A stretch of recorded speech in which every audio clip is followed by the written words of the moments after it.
ಅನ್ನಪೂರ್ಣೆ ಕಾಶಿಯ ಸುರನಿಧಿ ಪ್ರೇಮವಾಹಿನಿ ಮಾತಾ ಅನ್ನಪೂರ್ಣೆ ಹೊರನಾಡಿನ ಹೇ ಮಮತಾವಾಹಿನಿ ಮಾತಾ ಅನ್ನಪೂರ್ಣೆ ಕಾಶಿಯ ಸುರನಿಧಿ ಪ್ರೇಮವಾಹಿನಿ ಮಾತಾ ಅನ್ನಪೂರ್ಣೆ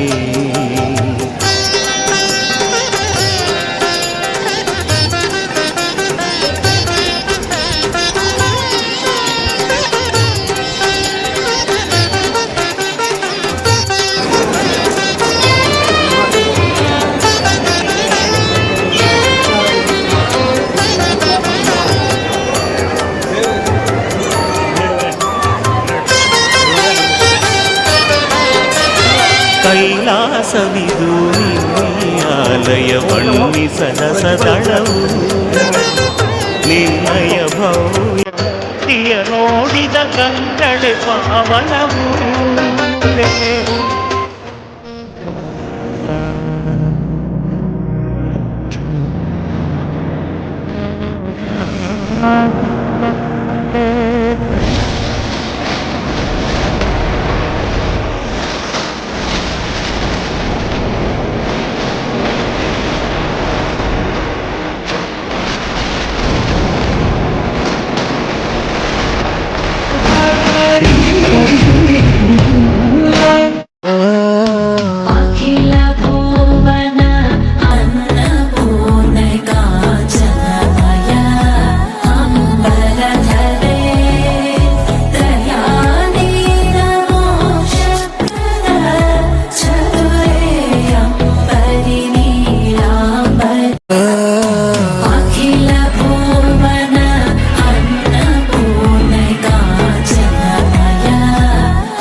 ಭಕ್ತಾದಿಗಳು ಗಮನಿಸಿ, ನಿಮ್ಮ ವಸ್ತುಗಳ ಬಗ್ಗೆ ಜಾಗೃತಿ ಇರಿ.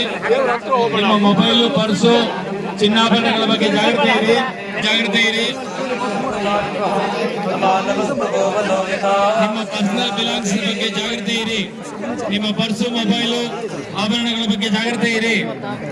ಮಕ್ಕಳ ಪರ್ಸು, ಮೊಬೈಲ್, ಇತರ ವಸ್ತುಗಳ ಬಗ್ಗೆ ಗಮನ ಇರಲಿ. ಮಕ್ಕಳನ್ನ ಕೈ ಬಿಟ್ಟು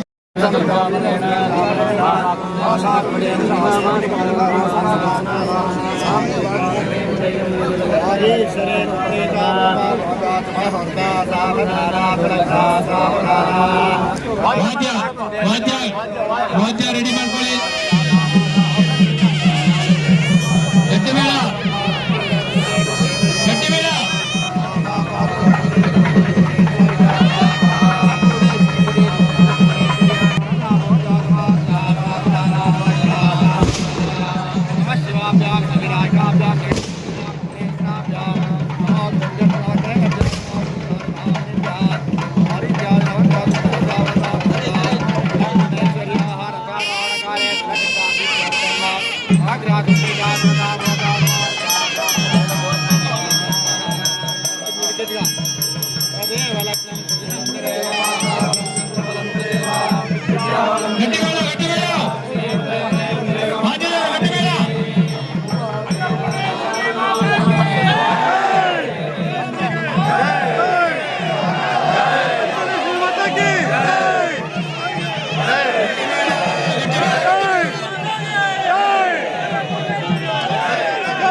ಅವರ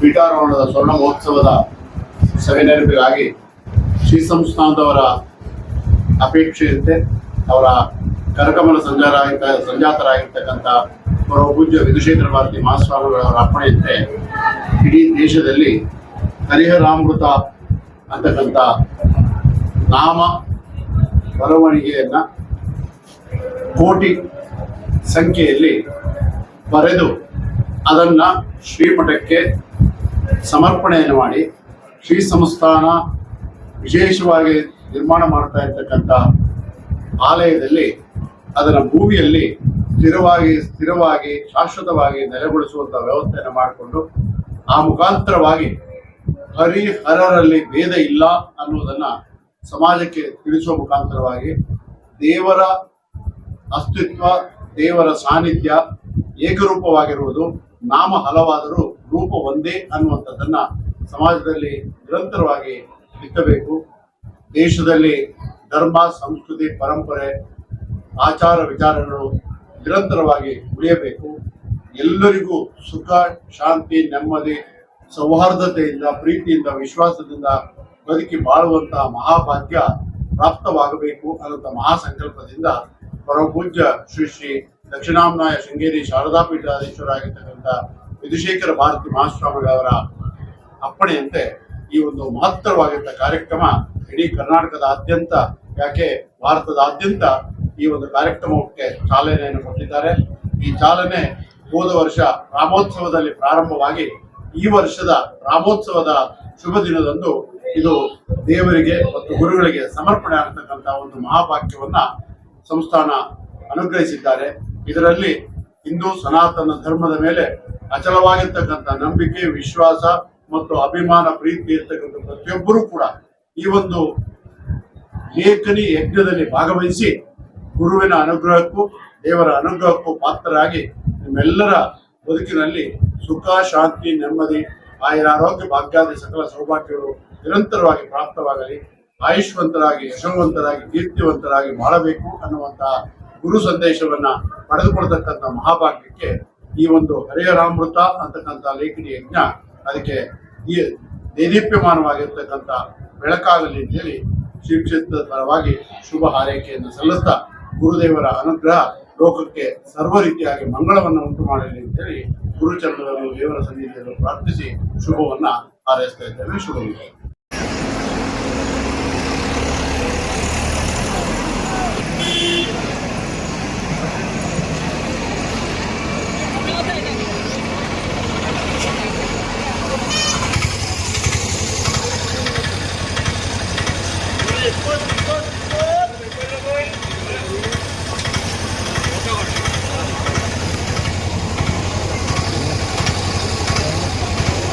ನೋಡ್ಕೊಂಡು ಹೋಗಿ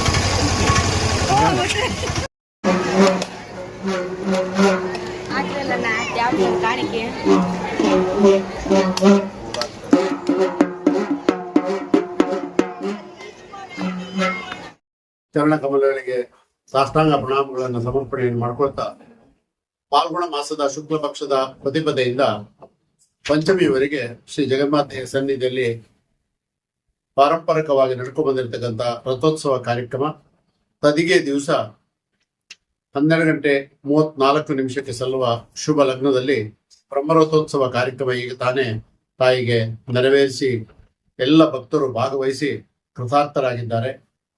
ದೇವರಿಗೆ ನಡೆಸ್ತಕ್ಕಂಥ ಎಲ್ಲ ದೇವರಾಜೋಪಚಾರದಲ್ಲಿ ರಥೋತ್ಸವವು ಕೂಡ ಒಂದು ಮಹತ್ತರವಾಗಿರ್ತಕ್ಕಂಥ ಸ್ಥಾನವನ್ನು ಪಡ್ಕೊಂಡಿದೆ. ಇಡೀ ವರ್ಷದಲ್ಲಿ ಬಂದ ಭಕ್ತಾದಿಗಳೆಲ್ಲ ಗರ್ಭಗುಡಿಯಲ್ಲಿರ್ತಕ್ಕಂಥ ದೇವರನ್ನ ನೋಡಿ ದರ್ಶನ ಮಾಡಿ ಸೇವೆ ಮಾಡಿ ಆಶೀರ್ವಾದ ಪಡಿತಕ್ಕಂಥ ಅವಕಾಶವಾದರೆ, ಈ ರಥೋತ್ಸವದ ಸಂದರ್ಭದಲ್ಲಿ ದೇವರೇ ಸ್ವತಃ ಗರ್ಭಗುಡಿಯಿಂದ ಹೊರಬಂದು ಭಕ್ತರಿಗೆ ಹತ್ತಿರದಲ್ಲಿ ದತ್ತನ ದರ್ಶನವನ್ನು ಕೊಡ್ತಕ್ಕಂಥ ಒಂದು ಮಹಾಭಾಗ್ಯದ ಒಂದು ಕಾರ್ಯಕ್ರಮ ಈ ರಥೋತ್ಸವದಲ್ಲಿ ಪ್ರಾರಂಭ ಆಗಿದೆ.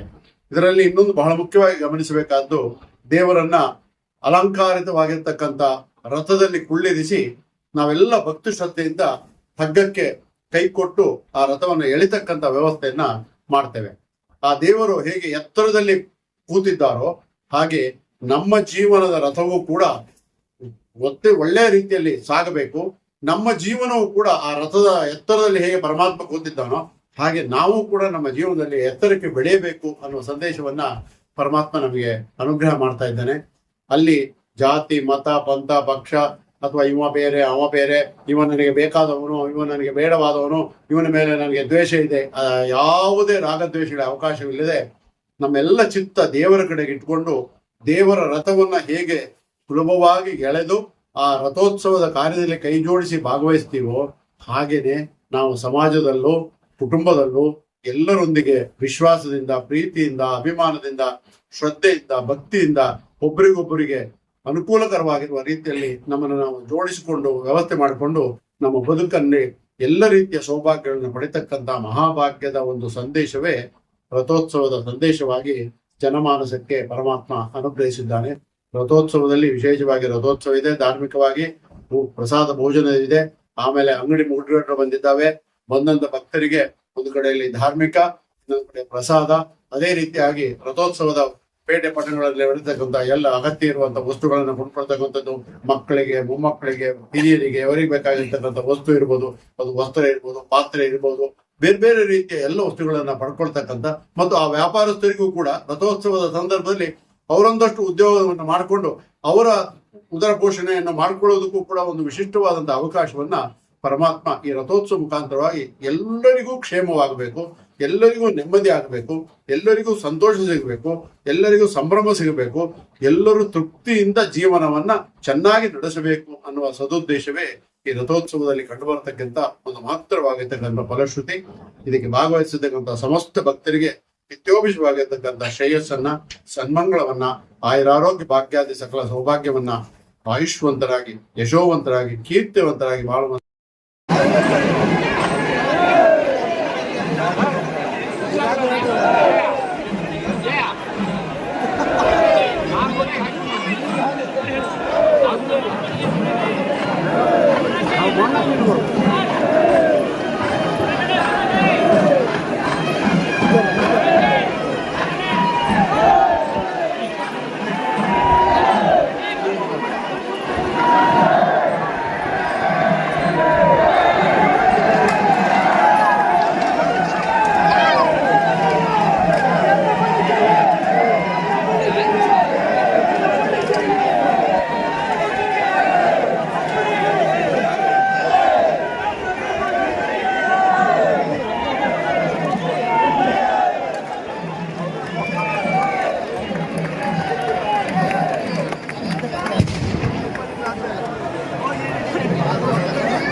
ಇವತ್ತು ಶ್ರೀ ಕ್ಷೇತ್ರ ಹೊರನಾಡಿನಲ್ಲಿ ಪಾಲ್ಗುಣ ಶುದ್ಧತೆಗೆ ವರ್ಷವೂ ಕೂಡ ರಥೋತ್ಸವ ಆಗಿದೆ. ಈ ಮಲೆನಾಡಿನ ಭಾಗದಲ್ಲಿ ಈ ಒಂದು ಏನು ನಮ್ಮ ಫಸಲುಗಳನ್ನು ಕೊಯ್ದಾಗಿರುತ್ತೆ, ಗದ್ದೆ, ಕಾಫಿ, ಅಡಿಕೆ ಎಲ್ಲ ಮುಕ್ತಾಯ ಆದಾಗ ಎಲ್ರಿಗೂ ಒಂದು ಮನೋರಂಜನೆಯಾಗಿ ಈ ಒಂದು ರಥೋತ್ಸವಗಳನ್ನ ಹಿಂದಿನಿಂದ ನಡ್ಸ್ಕೊಂಡು ಬರ್ತಾ ಇದ್ರು. ಅದು ಮೊದಲು ಬೇರೆ ಬೇರೆ ರೀತಿಯ ಮನೋರಂಜನೆ ಇದ್ದಾಗ ಮತ್ತು ಈ ಒಂದು ಸಾಮಾನ್ಯ ಸರಕುಗಳನ್ನ ಜಾತ್ರಾ ಮಹೋತ್ಸವದಲ್ಲಿ ಅಂಗಡಿ ಗುಡಿಕಟ್ಟುಗಳನ್ನು ಬರ್ತವೆ. ಎಲ್ರಿಗೂ ಕೂಡ ಪೇಟೆಗಳಿಗೆ ಹೋಗಿ ಕೆಲಸಗಾರರಿಗೆ ತರಕಾಗ್ತಿದ್ದಂತ ವಸ್ತುಗಳು ಕೂಡ ಈ ಜಾತ್ರಾ ಮಹೋತ್ಸವದಲ್ಲಿ ಒಳ್ಳೆ ಇದು ಸ್ಟಾಲ್ಗಳು, ತುಂಬಾ ಸ್ಟಾಲ್ಗಳು ಬಂದಿರುತ್ತೆ. ಅದರಿಂದ ಎಲ್ಲ ಹಳ್ಳಿಯವರು ಕೂಡ ಬಂದು ಅವರಿಗೆ ಬೇಕಾಗಿರ್ತಕ್ಕಂಥ ಎಲ್ಲ ವಸ್ತುಗಳನ್ನು ಖರೀದಿ ಮಾಡ್ತಾರೆ. ಆ ರೀತಿ ಈ ಜಾತ್ರಾ ಮಹೋತ್ಸವ ಯಾಕೆ ಹಿಂದಿನಿಂದ ಮಾಡಿದ್ದಾರೆ ಅಂದ್ರೆ, ಒಂದು ತಾಯಿ ಗರ್ಭಗುಡಿಯಲ್ಲಿ ಇರ್ತಾಳೆ, ಎಲ್ರಿಗೂ ದರ್ಶನ ಕೊಡೋದಕ್ಕೋಸ್ಕರ ಎಲ್ರೂ ಒಮ್ಮತದಿಂದ ಅವಳ ರಥವನ್ನ ಎಳೆಯೋದ್ರಿಂದ ನಾವೆಲ್ಲರೂ ಕೂಡ ಮನುಷ್ಯರು ಒಂದೇ ಭಾವನೆಯನ್ನ ಬೆಳೆಸೋದಕ್ಕೆ, ಶ್ರದ್ಧಾ ಭಕ್ತಿಯನ್ನು ಮೂಡಿಸೋದಕ್ಕೆ, ದೇವಿಯೇ ರಥದಲ್ಲಿ ಕುಳಿತು ಜನಸಾಮಾನ್ಯರು ಎಲ್ಲರಿಗೂ ಕೂಡ ಒಳ್ಳೆ ಒಂದು ದರ್ಶನ ಸಿಗುವ ಒಂದು ಉದ್ದೇಶದಿಂದ ಗರ್ಭಗುಡಿಯಿಂದ ದೇವರನ್ನ ತಂದು ರಥದಲ್ಲಿ ಕೂರಿಸಿ ರಥೋತ್ಸವವನ್ನ ಮಾಡೋ ಪದ್ಧತಿಯನ್ನು ಇಟ್ಟಿದ್ದಾರೆ. ಅದನ್ನ ವಿಜೃಂಭಣೆಯಿಂದ ಈ ಉತ್ಸವಾದಿಗಳನ್ನೆಲ್ಲ ಮಾಡಿ ಜನರಿಗೆ ಒಂದು ಮನೋರಂಜನೆಯನ್ನು ಕೂಡ ಆ ಸಂದರ್ಭದಲ್ಲಿ ಮಾಡಿಸ್ತಾರೆ. ಅದೇ ರೀತಿ ನಮ್ಮ ಶ್ರೀ ಕ್ಷೇತ್ರ ಹೊರನಾಡಿನಲ್ಲಿ ಕೂಡ ಈ ದಿನ ರಥೋತ್ಸವ ನಡೀತು. ಈಗ ಬ್ರಹ್ಮರಥೋತ್ಸವ ಈಗಾಗಲೇ ನಡೆದಿದೆ. ಬ್ರಹ್ಮರಥೋತ್ಸವ ಅಂದ್ರೆ ಮಧ್ಯಾಹ್ನ ರಥವನ್ನ ಒಂದು 10 ಮಾರು ಎಳೆದು ಆ ದೇವರ ಗರ್ಭಗುಡಿಯ ಎದುರಿನಲ್ಲಿ ನಿಲ್ಲಿಸಿರ್ತಾರೆ. ಮತ್ತೆ ಪುನಃ ಸಾಯಂಕಾಲ ದೇವರನ್ನ ಮಂಜಿನ ಕಟ್ಟೆ ಅಂತಂದ್ರೆ ದೇವರ ಕೂಡುವಂತ ಒಂದು ಕಟ್ಟೆ ಇದೆ ಆಂಜನೇಯ ದೇವಸ್ಥಾನ ಹತ್ರ, ಅಲ್ಲಿವರೆಗೂ ಕೂಡ ರಥವನ್ನು ತಗೊಂಡೋಗಿ ವಾಪಸ್ ತಗೊಂಡ್ ಬರ್ತಾರೆ. ಅದು ಕೂಡ ಎಲ್ಲರೂ ಕೂಡ ರಥವನ್ನ ಎಳೆಯೋದಕ್ಕೆ, ಆ ತಾಯಿಯ ಸೇವೆಯನ್ನ ಮಾಡೋದಕ್ಕೆ ಅವಕಾಶ ಇರುತ್ತೆ. ತುಂಬಾ ಜನ ಈ ಒಂದು ಸೇವೆ ಮಾಡೋದಕ್ಕೆ ರಾಜ್ಯದ ಎಲ್ಲ ಮೂಲೆ ಮೂಲೆಗಳಿಂದ ಬಂದಿದ್ದಾರೆ. ತುಂಬಾ ಜನ ಎಲ್ಲ ರೀತಿಯ ನುಗ್ಗುಗಳು ಆಗ್ತಾ ಇರುತ್ತೆ. ತಮ್ಮ ತಮ್ಮ ವಸ್ತುಗಳ ಬಗ್ಗೆ ಎಲ್ಲರೂ ಕೂಡ ಜಾಗೃತಿಯನ್ನು ಇಟ್ಕೊಂಡು, ಮಕ್ಕಳುಗಳ ಬಗ್ಗೆ ಜಾಗೃತಿಯನ್ನು ಇಟ್ಕೊಂಡು ಈ ತಾಯಿಯ ಸೇವೆಯನ್ನ ಒಳ್ಳೆ ರೀತಿಯಲ್ಲಿ ನಡೆಸ್ಕೊಂಡು ನೀವು ಕೂಡ ಆ ತಾಯಿಯ ಅನುಗ್ರಹಕ್ಕೆ ಪ್ರಾಪ್ತರಾಗಿ ರಥೋತ್ಸವವನ್ನು ಚೆಂದಗಾಣಿಸಿಕೊಡ್ಬೇಕು ಅಂತ ಹೇಳಿ ಎಲ್ಲರೂ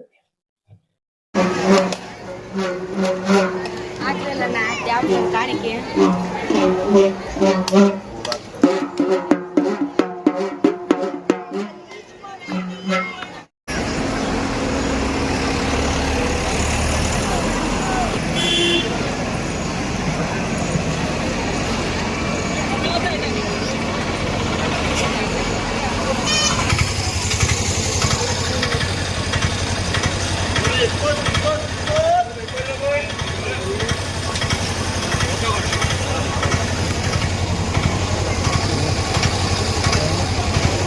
ನೋಡ್ಕೊಂಡು ಹೋಗಿ.